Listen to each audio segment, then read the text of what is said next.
Et elles ont gardé la joie. Seigneur, mon attitude de tristesse n'est pas la position que tu veux pour moi. Tu m'as déclaré dans ta parole d'être toujours joyeux. Seigneur, je crois que dans cette situation, tu vas me rendre joyeux. Parce qu'il faut que tu sois joyeux pour que maintenant le miracle s'accomplisse. Car sans la foi, il est impossible d'être exaucé, de recevoir quoi que ce soit. Or, la foi est la démonstration de ce que tu n'as pas encore vu. Or, démontrer, c'est être joyeux. Donc, si tu n'arrives pas à quitter de l'étape de la tristesse pour passer à la joie, ton miracle n'arrive pas. Tu ne dois pas être joyeux parce que les choses ont changé. Être toujours joyeux, ça signifie que les circonstances ne sont plus déterminantes dans ton état d'âme. Amen. C'est de ça qu'il est question. Parce que tu ne pourras pas empêcher les événements négatifs d'arriver. Si le Seigneur ordonne d'être toujours joyeux, il est en train de signifier que ta joie a une autre source que les événements qui se produisent autour de toi. Nous n'arrivons pas à être toujours joyeux parce que pour nous, la joie a une cause. Nous sommes joyeux parce que nous avons vécu, nous avons reçu des choses qui sont censées nous donner de la joie. Si notre joie est fonction des choses qui nous arrivent, c'est qu'il est impossible d'être joyeux. Parce que le Seigneur dit aussi qu'il va nous arriver des épreuves. Le Seigneur dit aussi que le malheur atteint souvent le juste. Donc notre bonheur ne doit pas être fonction de la présence ou de l'absence du malheur. Notre joie doit évoluer dans une autre sphère. Alléluia. Alléluia. Et c'est cette habitude-là que le Seigneur veut que tu développes. Le fait de quitter les événements actuels, les situations que tu traverses et surmonter pour avoir un autre type de joie qui n'est une joie qui n'est pas fonction des réalités terrestres, qui n'est pas fonction des réalités circonstancielles. Amen, amen, amen. Est-ce qu'on est ensemble? Alléluia. Donc, ce principe-là étant accepté, j'aurais pu même le citer comme première clé. Notez ça même comme premier. C'est-à-dire accepter le principe d'être toujours joyeux. Première solution. Comment être toujours joyeux? Il faut être d'accord avec le verset de 1 Thessaloniciens 5,16. Moi, dans mon texte, là, je ne l'ai pas mis en première position, mais je le cite. C'est la première des clés. Si je renie déjà le principe, si dans mon cœur, je dis non, on ne peut pas être toujours joyeux, cela ne m'arrivera pas. Ce dont le Seigneur parle ne sera pas mon partage. Mais si je crois que cela est possible et que c'est moi qui n'y arrive pas, alléluia, alors je me prédispose à ce que Dieu me guérisse et qu'il me fasse arriver à la dimension qu'il souhaite pour moi. C'est à moi de dire, Seigneur, tu m'as dit d'être toujours joyeux. Ça veut dire que malgré ce que je suis en train de traverser, je peux être joyeuse. Je peux être joyeux. Père, amène-moi dans ta joie. Amen. Donne-moi d'être joyeux. Je n'y arrive pas par mes propres forces, mais je m'appuie sur toi. Tu me donneras d'être joyeux malgré la situation que je traverse. Seigneur, je viens de perdre mon boulot. Et de manière injuste. Ils ont menti contre moi. Mais tu dis d'être toujours joyeux. Comment, Seigneur, tu puisses être joyeux avec une telle nouvelle? Mais sur ta parole, je décide d'être joyeux. Donne-moi la force d'y arriver. Tu ne peux pas marcher sur les eaux, mon ami. Mais c'est sur la parole de Christ que tu marcheras sur les eaux. Marcher sur les eaux, ce n'est pas naturel pour les hommes. C'est ça la foi. La foi, c'est d'avoir sur ta parole, sur ta déclaration de dire d'être toujours joyeux, je marcherai. Alléluia. Sur cette déclaration, je vais marcher. Même quand j'aurai le malheur dans ma maison, même quand les choses difficiles, j'apprendrai de mauvaises nouvelles, même quand je perdrai un parent proche. Tu as dit c'est possible d'être toujours joyeux. Sur ta parole, je marcherai dans la joie. Tu déclares ainsi avant de voir la chose se réaliser. C'est la première clé. Donc, la seconde. Pour être toujours dans la joie, il faut comprendre le principe de base de la joie ou de la tristesse. Et ce principe de base dit ceci. Donc nous sommes dans la deuxième clé. Nous sommes dans la deuxième chose à développer. C'est qu'il faut comprendre que la joie ou la tristesse vient de ce à quoi vous pensez. Deuxième chose. Être toujours dans la joie, je dois comprendre que la joie ou la tristesse sont fonction de mes pensées. Qu'est-ce que ça signifie encore cette phrase? Ça signifie donc que la joie ou la tristesse n'est pas fonction des circonstances, mais en vérité, elle est fonction de la pensée que je manifeste face aux circonstances. Donc, ce qui me fait la joie ou la tristesse, ce n'est pas trop le malheur. C'est la pensée que j'ai par rapport à la situation négative qui vient d'arriver. Amen. Alléluia. Il faut que vous, dans votre pensée, vous arriviez déjà à comprendre que la tristesse n'est pas liée à la circonstance. Mais ce qui fait que vous êtes triste, c'est la pensée que vous avez face à la circonstance. Amen. C'est la pensée que j'ai. La guerre arrivée en Côte d'Ivoire. Il y en a d'autres que ça réjouit. Il y en a d'autres qui ont été faits. Donc c'est la même histoire. Les mêmes faits. Les mêmes faits. Les mêmes faits ont produit dans le cœur de certains de la joie et dans le cœur d'autres personnes de la tristesse. Donc ce n'est pas même l'événement qui est le problème. C'est comment tu vois l'événement. Il y a certains qui ont vu dans l'événement et disent, dans cette situation-là, moi, je vais régner maintenant. Donc, c'est parce qu'ils pensent aux affaires, au marché.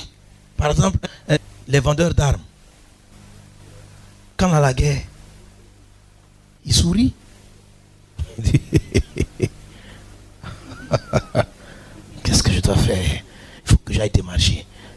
Quand il revient comme son patron content, il dit, bien, tu as eu un gros marché. Tu as vendu combien? Il dit, je peux à telle armée. Combien de ceci, combien de cela? Oh. Il y en a d'autres qui pleurent pour le même événement. Alléluia. Bon, je laisse la guerre. Dans un match de football.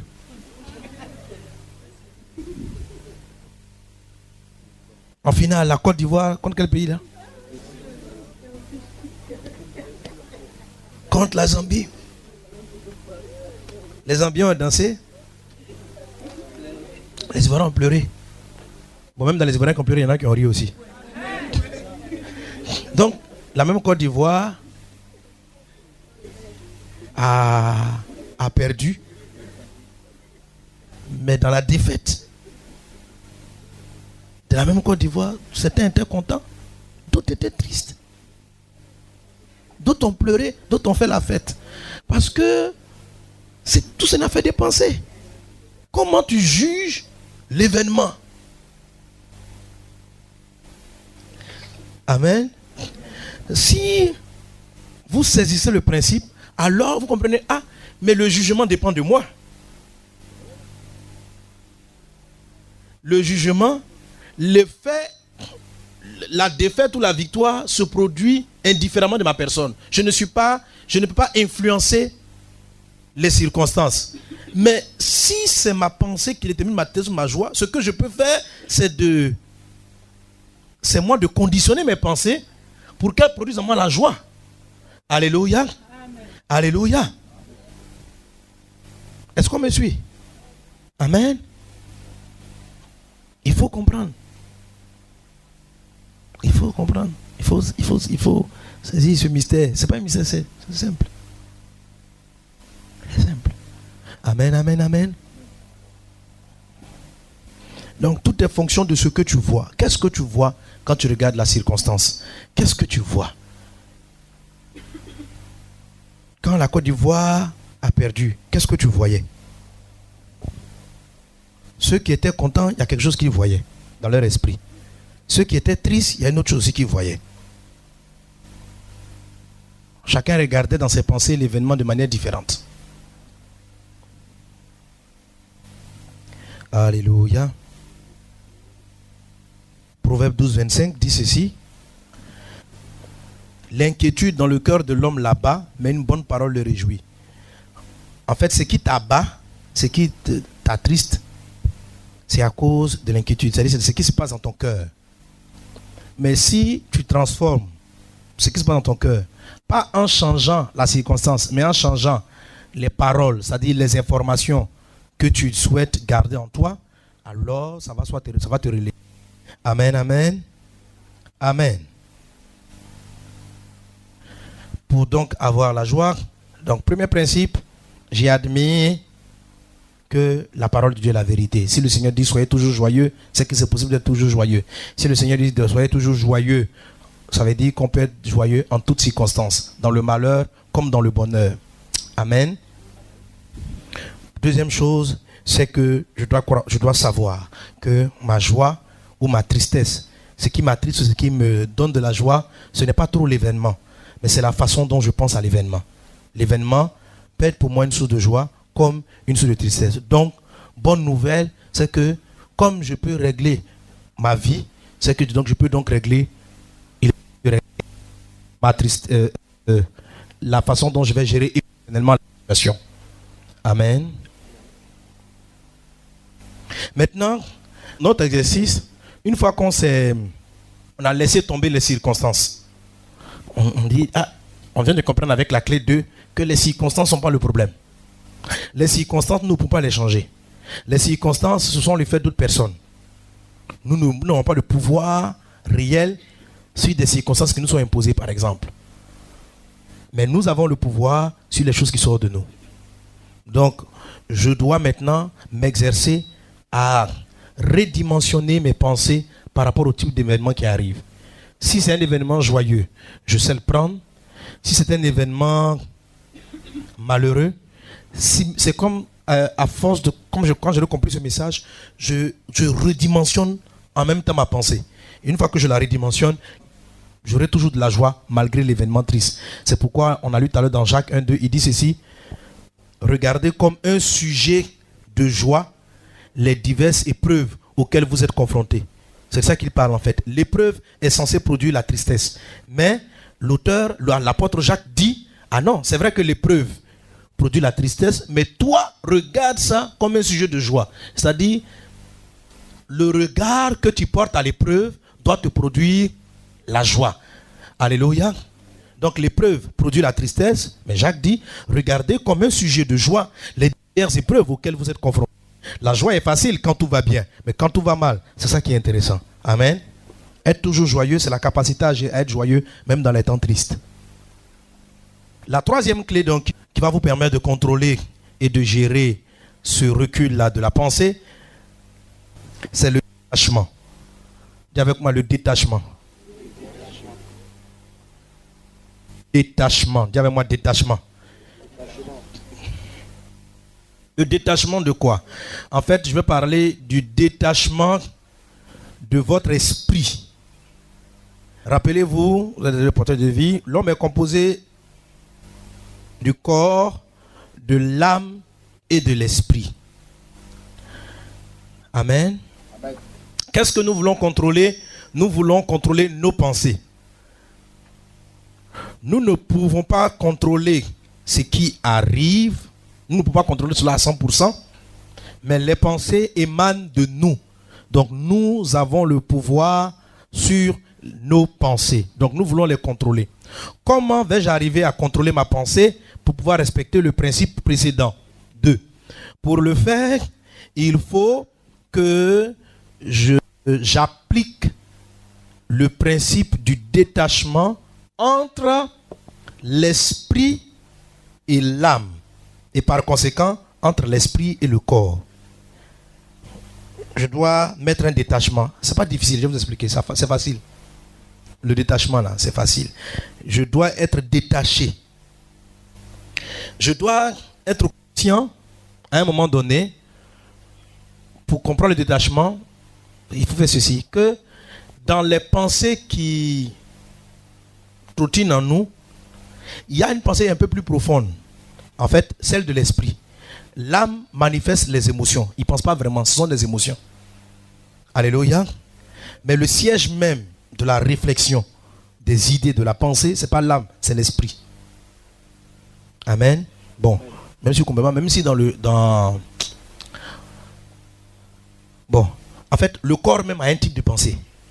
Le corps là, le corps physique, ses pensées, c'est manger, dormir, respirer. C'est-à-dire, il va satisfaire les désirs de la chair. Voilà, il ne calcule pas trop. Voilà, il est limité à cela. L'âme a son moteur, c'est les émotions, la joie, la motivation, bon, voilà. Mais la réflexion et la pensée même en tant que telle, l'imaginaire, vient de l'esprit. Alléluia. Et il faut distinguer les deux. Il faut se détacher. Dis avec moi, détachement. Ceux qui sont toujours joyeux appliquent le principe du détachement peut-être de manière inconsciente. Mais ils ont appris à l'appliquer. Ceux qui sont souvent tristes et qui n'arrivent pas à être joyeux quand ils ont une avalanche d'événements négatifs, ils n'arrivent pas à toujours joyeux, c'est parce qu'ils sont attachés à leur esprit et attachés à leur âme. Ça veut dire que les choses qui font mal à l'âme empêchent l'esprit de raisonner. Ça va, mais c'est compliqué ce que j'explique. C'est-à-dire, ton meilleur ami, ton fiancé te trahit. Ça attaque l'âme. Parce que là, on n'a pas blessé ton corps. On n'a pas pris un couteau pour te couper. Mais tu sens une douleur.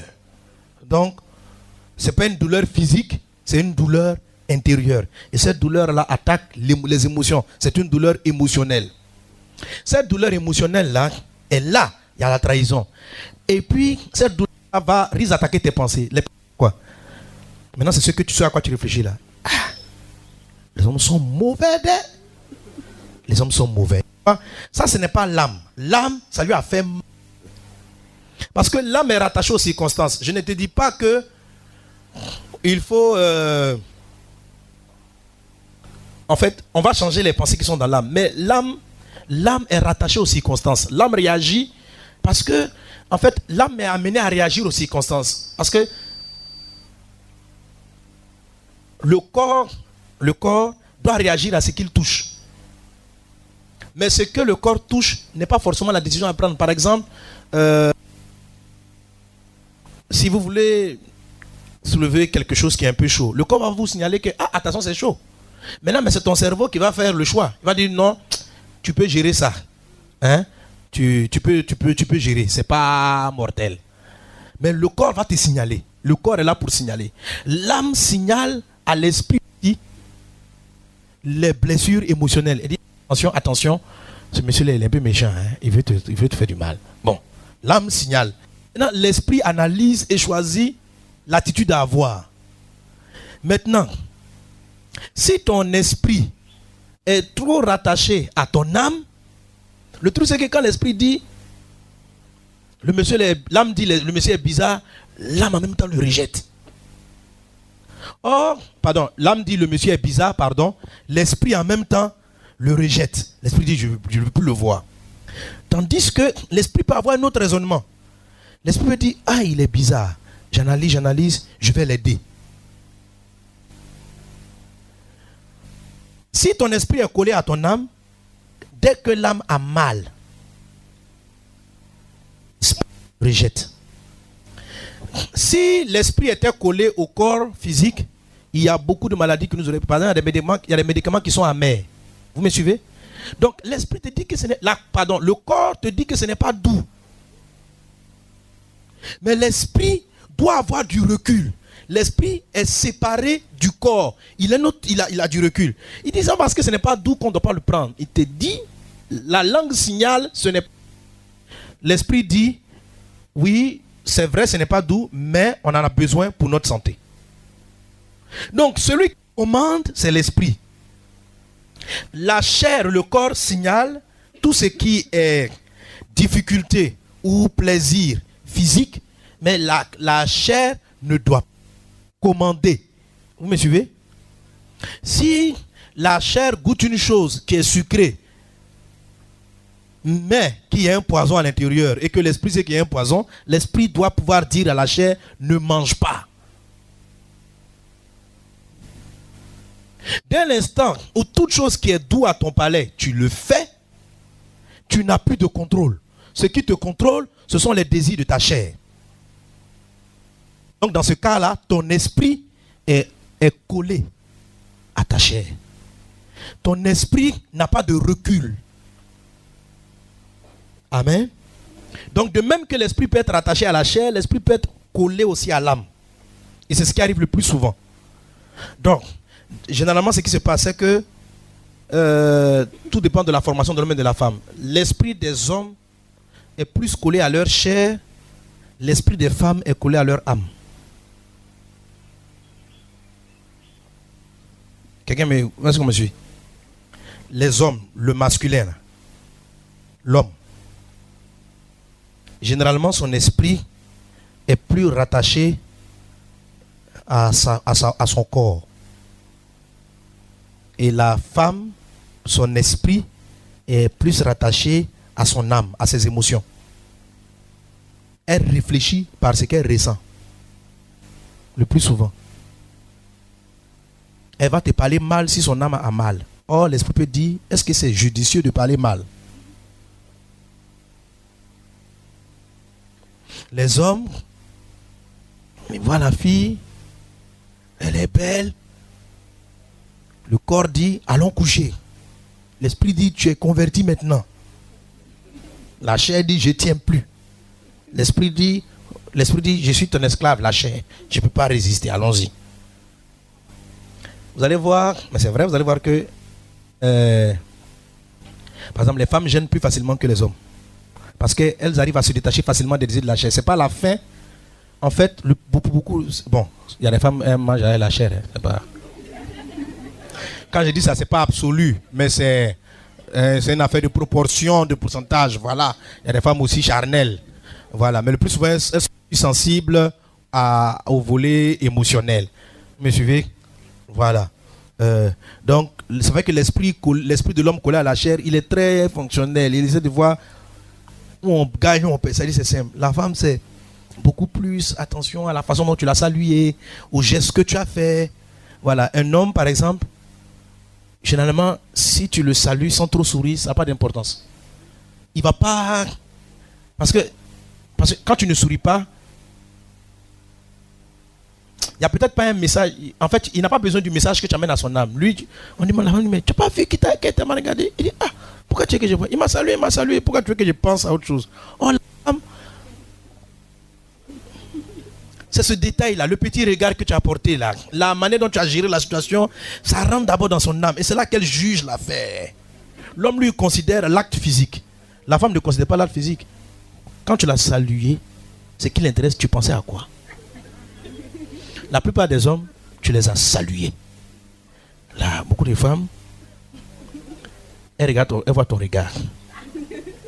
Et la femme va dire, on est arrivé là-bas, tu as vu ta copine là, elle ne m'a même pas salué. Le monsieur va dire, mais elle t'a salué.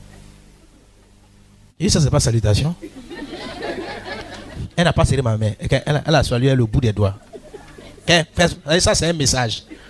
L'homme va dire, non, c'est pas que ta main l'a raté. C'est-à-dire, il n'a pas...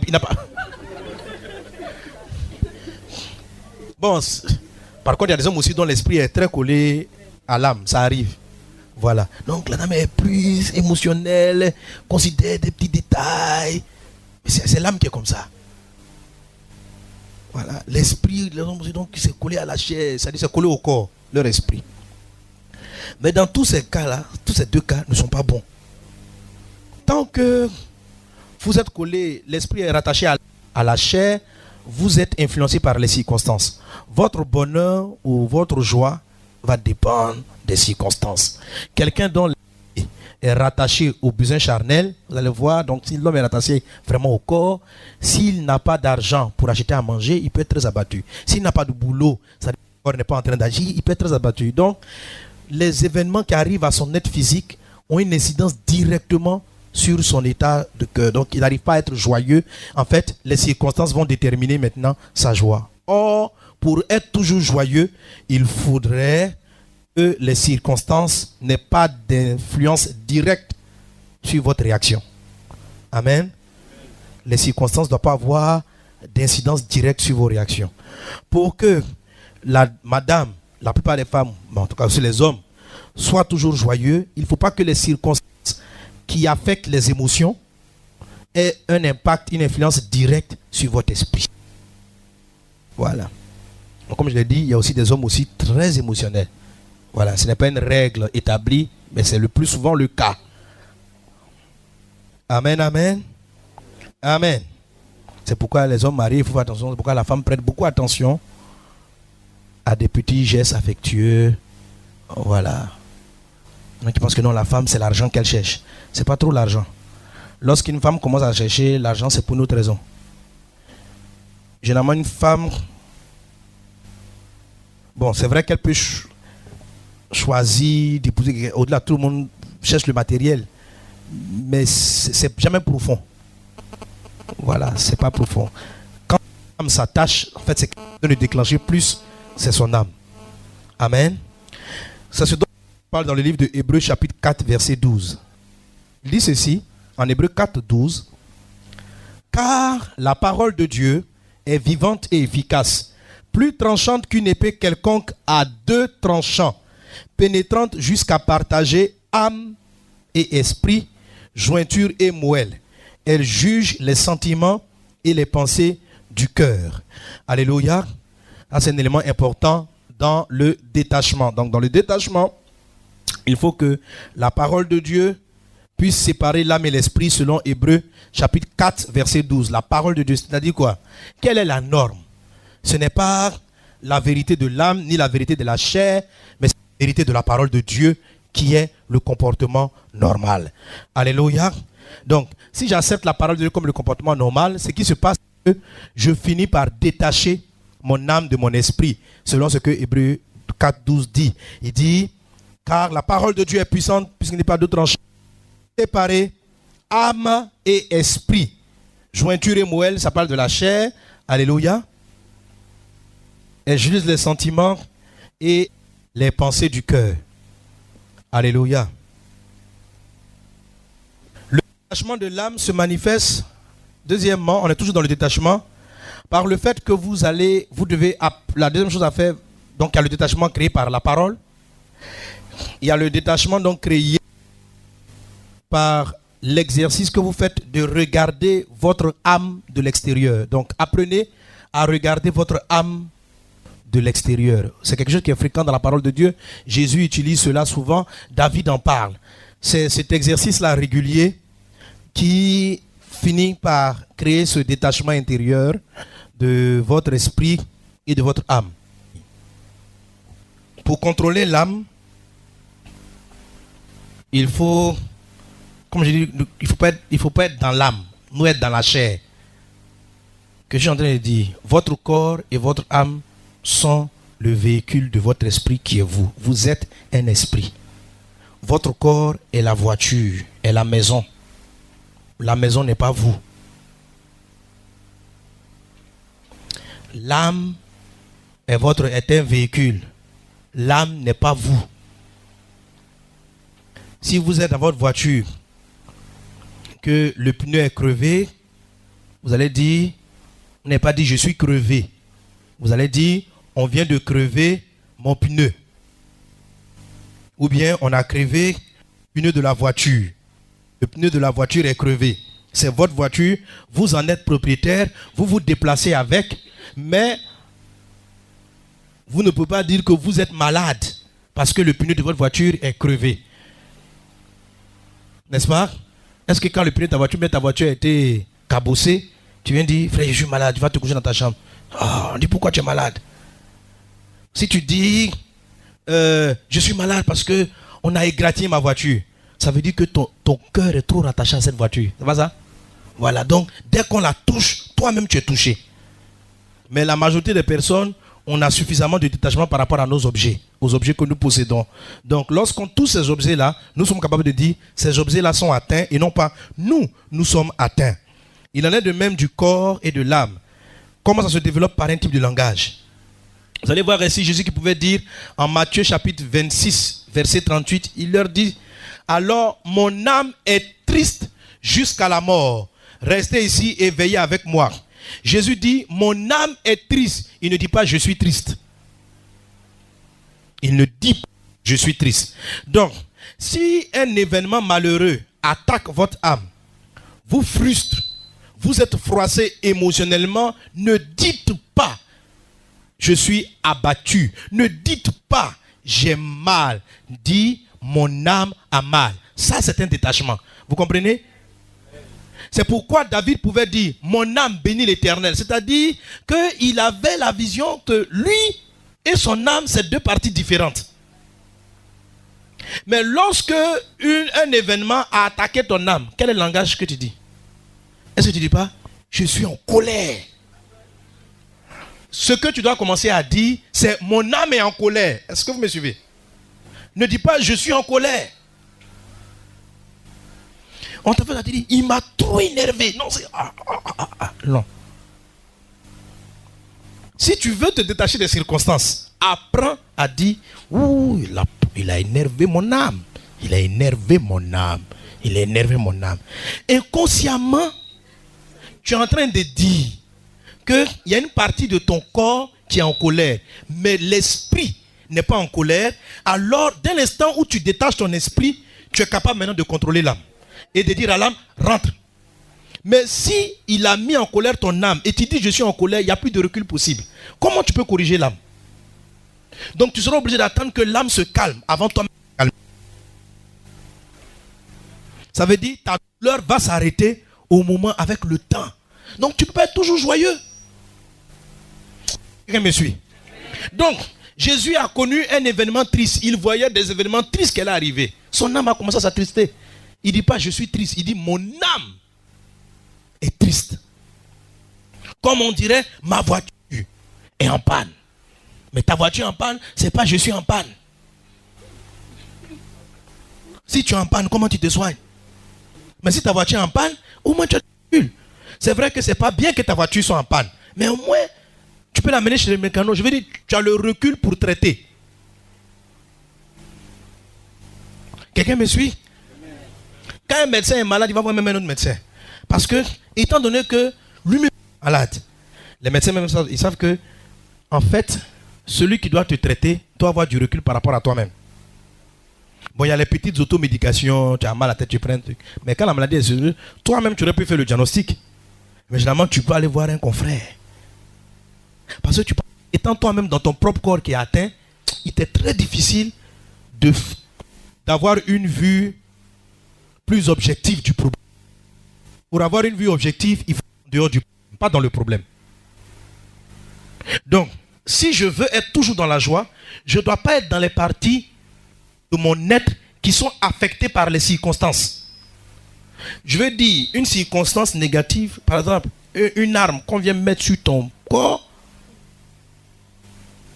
comment tu peux être toujours dans la joie dans ce moment-là? On vient prendre un pistolet, on dit là, on les met. Comment peux-tu sourire?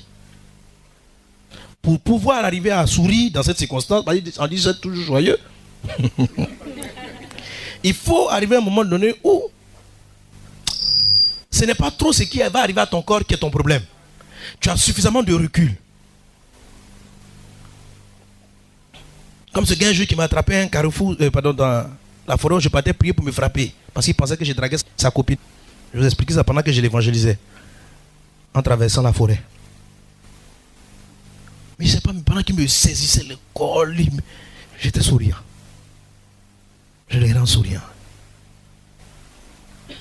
Je le regardais en souriant.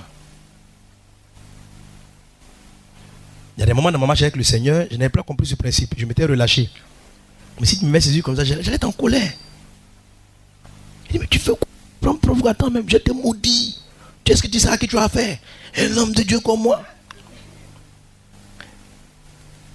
Mais Jésus pouvait bénir les autres pendant qu'on agressait son corps. Parce qu'il est arrivé à se détacher du corps.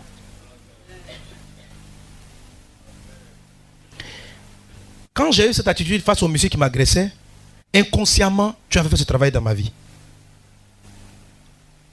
Et à un moment donné, j'ai commencé à essayer de revendiquer mes droits. Je n'ai plus spirituel, j'étais chrétien, mais tu veux dire ce que tu as dit.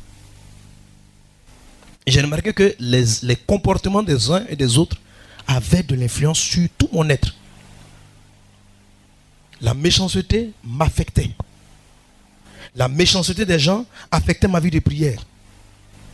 La méchanceté de certains frères à l'église affectait mon attitude même dans la maison de Dieu. Je n'adorais plus, parce que quand les frères ont commencé à me persécuter, je partais au culte, Mais je n'adorais pas sincèrement. Parce que je me demandais, mais qu'est-ce que le pasteur pensait de moi? Qu'est-ce que les frères pensaient de moi? Donc je n'arrivais plus à adorer Dieu. Ça veut dire quoi? Que à cause des hommes, moi j'arrête d'adorer Dieu. J'arrête de le célébrer comme j'aurais dû le célébrer.